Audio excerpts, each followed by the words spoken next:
छूटी जइहई बाबुल आंगनवा सजना लई जइहई गावनवा।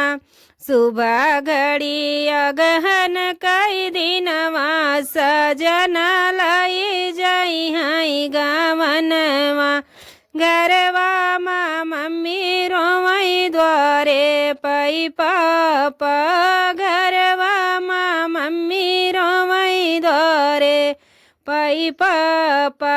रुआई रुआई करई कन्यादानवा सजना लई जइहई गावनवा।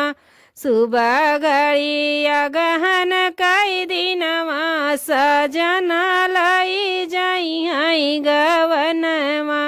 छूटी जइहई बाबुल आंगनवा सजना लई जइहई गावनवा। अंगनामा चाची रोवई द्वारे पई चाचा। अंगनामा चाची रोवई द्वारे पई चाचा। रुआई रुआई करथी मिलनवा सजना लई जइहई गावनवा। रुआई रुआई करथी मिलनवा सजना लई जइहई गावनवा। सुबह घड़ी अगहन कई दिनवा सजना लई जइहई गावनवा। अंगनामा भाभी रोवई द्वारे पई भैया। अंगनामा भाभी रोवई द्वारे पई भैया। रुआई रुआई करथी रुदनवा सजना लई जइहई गावनवा। सुबह घड़ी अगहन कई दिनवा सजना लई जइहई गावनवा। मिली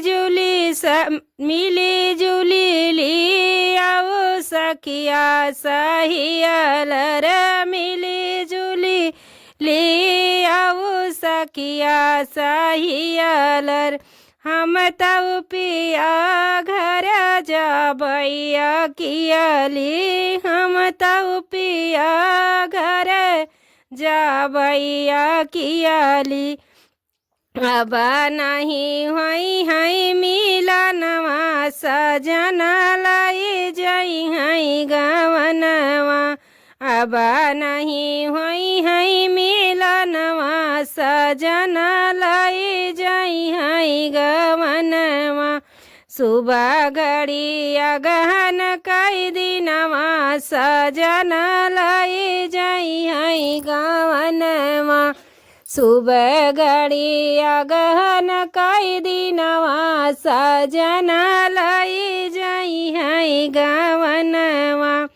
छूटी जइहई बाबुल आंगनवा सजना लई जइहई गावनवा।